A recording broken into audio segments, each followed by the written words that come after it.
দর্শক, জাতীয় নাগরিক পার্টি এনসিপির পথসভায় রয়েছেন সহকর্মী ইলিয়াস আহমেদ। আমরা যুক্ত হচ্ছি তার সঙ্গে। ইলিয়াস, শেরপুরে পথসভা শুরু হয়েছে কিনা, এনসিপি নেতারা কি বলছেন, বিস্তারিত জানান। নেত্রকোনা পদযাত্রা শেষ করে ইতিমধ্যেই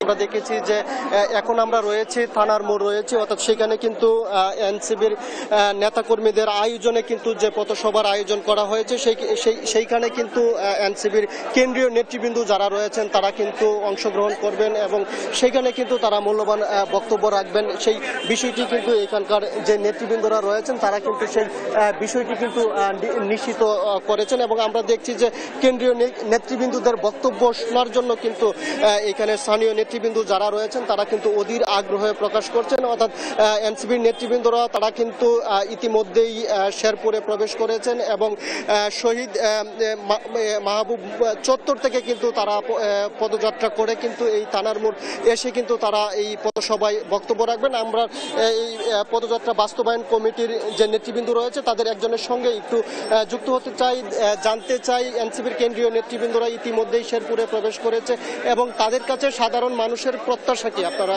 বলে মনে করছেন? আপনারা জানেন জুলাই পদযাত্রা 64 জেলায় পদযাত্রা উপলক্ষে আজকে আমাদের শেরপুরে আগমন। আপনারা দেখতেই পাচ্ছেন উৎসব মুখর জনতা সেই বিপ্লবী মহানায়কদের সাক্ষাৎ পাওয়ার জন্য কত অধীর আগ্রহে বসে আছে।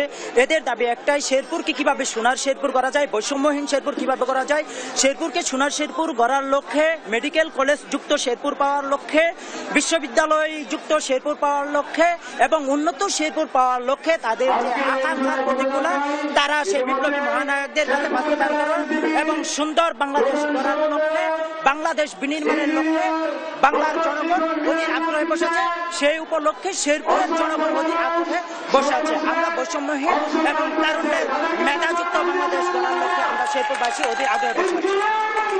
তিনি কিন্তু বলছিলেন যে বৈষম্যহীন শেরপুর গড়ার লক্ষ্যে কিন্তু কেন্দ্রীয় নেতৃবৃন্দ যারা রয়েছেন তারা কিন্তু দিক নির্দেশনামূলক বক্তব্য দিবেন এবং বিগত সময়ে শেরপুর কিন্তু নানা দিক থেকে কিন্তু অবহেলিত, সেই অবহেলিত শেরপুরকে কিন্তু ঢেলে সাজানোর লক্ষ্যে কেন্দ্রীয় নেতৃবৃন্দ যারা রয়েছেন তারা কিন্তু দিক নির্দেশনামূলক বার্তা দিবেন এবং তাদের যে সহযোগিতা সেই সহযোগিতা করবেন। সেই বিষয়টি কিন্তু এখানকার যে এনসিপির স্থানীয় নেতৃবৃন্দ রয়েছেন তারা কিন্তু বলছিলেন। অর্থাৎ আমরা দেখেছি যে ইতিমধ্যেই কিন্তু নেতৃবৃন্দরা গাড়ি বহর নিয়ে কিন্তু শেরপুরের প্রবেশ করেছে এবং তারা কিন্তু পদযাত্রায় অংশগ্রহণ শেষে কিন্তু তারা শহীদ পরিবার এবং আহত পরিবারের সদস্য যারা আছেন তাদের সঙ্গে কিন্তু কথা বলবেন।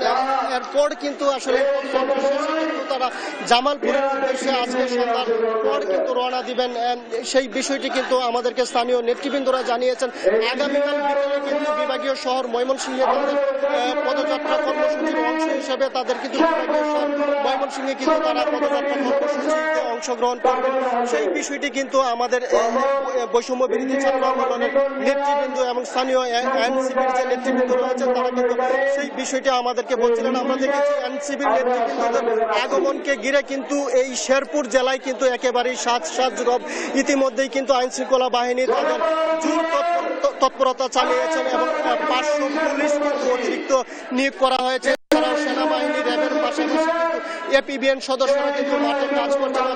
তাদের সার্বিক নিরাপত্তা ব্যবস্থা নির্বিঘ্ন করতে কিন্তু আমরা দেখেছি আইন শৃঙ্খলা বাহিনী তৎপর রয়েছেন এবং প্রত্যেকটি মোড়ে কিন্তু আইন শৃঙ্খলা বাহিনী যে তাদের তৎপরতা কার্যক্রম সেটি কিন্তু করেছেন। অর্থাৎ সাধারণ মানুষের সঙ্গেও কিন্তু আমরা কথা বলেছিলাম, তারা বলছেন যে এনসিপির পদযাত্রাকে ঘিরে কিন্তু তারা যে প্রত্যাশা করছেন প্রত্যাশা, অর্থাৎ তারা বলছেন যে বিগত সময়ে শেরপুর সহ সারা দেশে কিন্তু তেমন উন্নয়ন ঘটেনি। নতুন বাংলাদেশে এনসিপির যে নতুন যাত্রা সেই যাত্রা কিন্তু অগ্রগামী যাত্রায় কিন্তু বাংলাদেশের উন্নয়ন হয়ে আসবে, সেই বিষয়টি কিন্তু তারা বলছিলেন।